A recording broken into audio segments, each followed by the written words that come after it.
देखिए, सीबीआई की छापेमारी पड़ी है। देश जानता था सीबीआई का मतलब सेंट्रल ब्यूरो ऑफ इंडिया होता है, लेकिन अब देश जान रही है कि सीबीआई का मतलब चमचा ब्यूरो ऑफ इंडिया हो गया है। क्या? चमचा ब्यूरो ऑफ इंडिया, सीबीआई का मतलब साफ साफ है। जब जब ये भाजपा सरकार, आरएसएस की सरकार घबराती है, डरती है, दलित पिछड़ा कलियतों के लीडर के यहाँ इसी तरीके के छापामारी होती है। और जो 17 साल से विपक्ष में है, ये कौन सा इन्होंने घोटाला किया है? ये इससे पहले भी दर्जनों बार सीबीआई का छापामारी लालू आवास पे, राबड़ी आवास पे की गई है। तो कौन सा खजाना मिला है सिवाय गोबर और गाय के अलावा? तो बताना चाहिए ये सीबीआई को।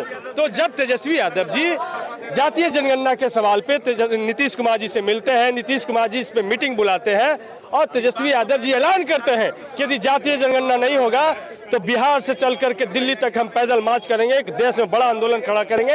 तो भाजपा सरकार विचलित होती है, घबराती है और उस आवाज को दबाने के लिए इस तरीके की छापामारी की जा रही है। जब तेजस्वी यादव जी लंदन में है, जब एनआरआई को संबोधित करेंगे कि आने वाला 25 साल का भारत कैसा होगा, इस पे व्याख्यान देंगे, तो उनकी छवि को धूमिल करने के लिए इस तरीके की कार्रवाई की जा रही है। तो हम सब लोग इस कार्रवाई से विचलित नहीं है, घबराने वाले नहीं है, हमारे नेता घबराने वाले नहीं है। और हमें जानते हैं कि जब जब आरएसएस भाजपा डरती है, सीबीआई को आगे करती है और इसका हम लोग डट करके मुकाबला करेंगे।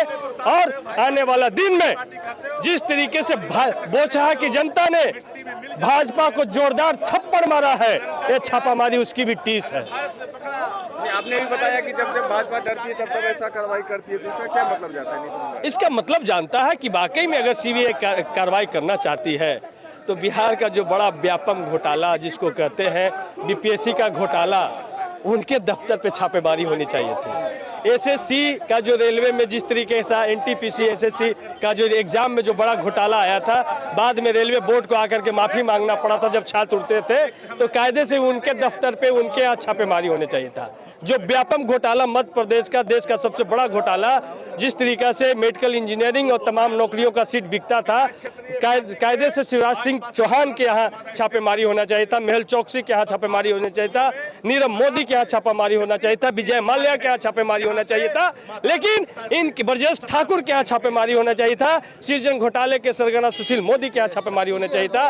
लेकिन उनके यहाँ छापामारी नहीं करके गरीब गुरबे दलित पिछड़ों के, देश के सबसे बड़े आवाज पिछड़ों के नेता, दलितों के नेता, अकलियतों के नेता, ए टू जेड की पार्टी राष्ट्रीय जनता दल के नेता तेजस्वी यादव जी के घर पे, लालू यादव जी के आवास पे, राबड़ी यादव जी के आवास पे छापेमारी की जा रही है। तो इससे हम लोग घबराने वाले नहीं हैं। क्या लालू यादव जी घर पे हैं?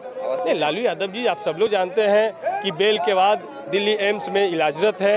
तेजस्वी यादव जी लंदन में है, राजमाता राबड़ी देवी जी घर के अंदर है और सीबीआई अपनी कार्रवाई कर रही है। लेकिन राम मांझी ने कहा है कि तेजस्वी यादव को पहले से पता था कि ये छापा करने वाला, इसलिए डर के वो भाग गए। देखिए, यदि अगर वो सरकार में है तो किसने सूचना लीक की, उन पर कार्रवाई करनी चाहिए। जीतन राम मांझी जी के अनुसार वो सरकार के अंग है जीतन राम मांझी जी, तो नहीं उनको कार्रवाई लगाया है कि तेजस्वी यादव डर के भागे। नहीं, डर के भागे हैं, उनका पहले से प्रोग्राम ऑर्गेनाइज है। और यदि सरकार में है और सीबीआई के लोग ही या उनके सरकार में शामिल लोग ही ये छापामारी मरवा रही है और ये सूचना लीक कर रही है, तो कायदे से उस पर जांच कमेटी बिठा करके उस वैसे भ्रष्ट अधिकारियों पर कार्रवाई होनी चाहिए जो सरकार की सूचना को लीक करती है।